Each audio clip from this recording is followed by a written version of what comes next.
안녕하세요. 경일대에서 디자인을 가르치고 있는 김대성입니다. 네, 안녕하세요. 홍익대학교 목조용 가구학과 교수 백은입니다. 안녕하세요. 국민대학교 조형대학 금속공예학과에서 학생들을 가르치고 있는 정용진입니다.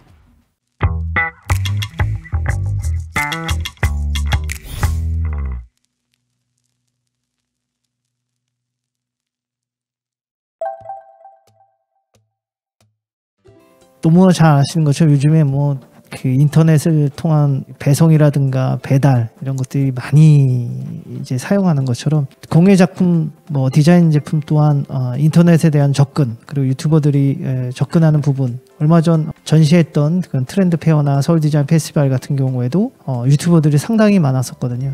그런 부분에 있어서의 접근이 가장 많지 않았나라고 생각을 합니다.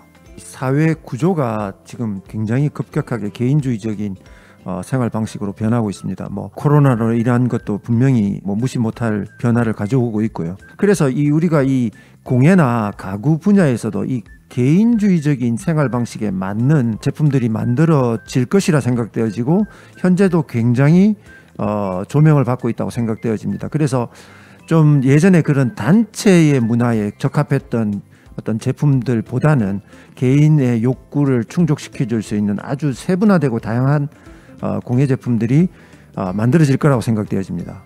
공예품은 만져야 됩니다. 느껴야 되는데 그 부분을 실제로 할 수 없다는 게 문제입니다. 그래서 조금은 다르지만 어려워하고 있지만 가상 공간 내에서 보여주는 공예품들을 고민하고 있다고 알고 있습니다. 영상을 통해서 공간을 만들고 가상의 전시를 한다거나 VR을 통해서 직접 만지진 못하지만 색상을 보거나 형태를 더듬을 수 있을 정도의 시도들을 아주 적지만 하고 있습니다. 3D 프린터기에 대한 좋은 점은 너무 많을 것 같고요. 저만 해도 현재 세대의 프린터기를 매일 거의 돌리다시피 하고 있는데, 얼마 전 안경협회에 가서 특강을 했었습니다. 후에 나올 안경, 애플에서 나올 이제 안경만 하더라도 IoT와의 결합은 엄청난 파장을 불고 올 거거든요. 그런데 지금도 이제 삼성에서도 그렇게 만든다고 합니다. 그런 것에서 있을 때 3D 프린터기라든가 그런 부분이 굉장히 중요하지 않을까라고 생각합니다. 이 공예는 사실은 접근성이 그렇게 좋다라고 하기에는 좀 어려운 부분들이 있습니다. 재료에 대한 이해라든지 그런 것들을 만들어 나가는 기술의 습득 기간 이런 것들이 사실 공예에 쉽게 접근하는 것들을 좀 어렵게 제한하고 있었는데요. 저는 이 4차 산업혁명이 공예에 대한 접근성을 대중들에게 좀 더 쉽게 만들어줄 수 있지 않을까 하는 생각이 들고, 공예에 대한 이해도도 또 증가할 거라고 생각되어집니다. 디자인이 이렇게 돼서는 안 되는구나, 또 이러한 것들은 굉장히 우수한 거구나, 이런 것들을 본인이 직접 제작해 보면서 그런 걸 느낄 수 있으리라 생각되어집니다. 이를 통해서 공예 문화 전반의 저변이 확대될 것이라 생각되어지고, 기존에 공예를 하고 계시던 작가들이나 디자이너 같은 경우에는 이런 생산성에 대해서 급격한 변화를 가져올 수 있지 않을까 하는 생각이 듭니다. 좀 더 손쉽게, 좀 더 어려운 형태를 구현해낼 수 있는 것들이 이러한 우리 사회에 또는 공예 문화의 변화를 불러일으키리라 생각되어집니다. 저는 4차 산업혁명이라는 얘기를 들었을 때 이게 왜 이슈가 돼야 될까라는 생각을 좀 했습니다. 좀 건방진 이야기 같지만 이미 공예 분야 내에서 혹은 제조나 생산 분야에서는 그 이상의 많은 테크놀로지가 활용되고 있다고 생각이 됩니다. 3D 프린트를 비롯해서 레이저 커팅, 워터젯 커팅, 다양한 방식들이 다 활용이 되고 있는데 그런 기계들이나 생산성을 활용을 높일 수 있는 방법들이 되게 중요합니다. 근데 그거는 다는 아닌 것 같습니다. 가장 중요한 거는 손기술입니다. 초창기 프린터가 나왔을 때 많은 사람들은 뭐든지 된다고 얘기했습니다. 그렇지 않습니다. 디자이너가 설계를 하고 원하는 디자인을 제대로 만들지 못하면 출력이 안 됩니다. 결과적으로는 사람이 몫이고요. 산업혁명 시대에서 어떻게 그걸 활용하느냐에 따라서 공예는 조금 더 다른 길을 가지 않을까 싶습니다. 어떻게 보면 도구이고 활용할 수 있는 소품들이라고 생각이 됩니다. 저희가 더 중요하다고 생각이 됩니다. 기계들이 대처한다라는 것보다는 오히려 기계들이 많이 도움을 주지 않나라고 생각을 하고 있습니다. 생각을 하는 것이 더 중요하지 일을 하는 건 기계가 하고 도구가 하면 되는 거거든요. 계속해서 긍정적인 시각으로 바라봐야 되지 않을까라고 그런 생각을 하고 있습니다. 저는 이 기계와 인간의 공존은 분명히 뭐 앞으로도 계속 이루어질 거라고 생각되어집니다.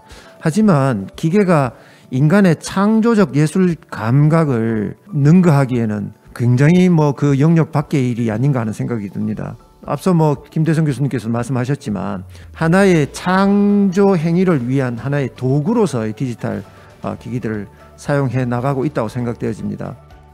산업혁명 무엇이 두려울까요? 두려워할 필요가 없다고 생각이 됩니다.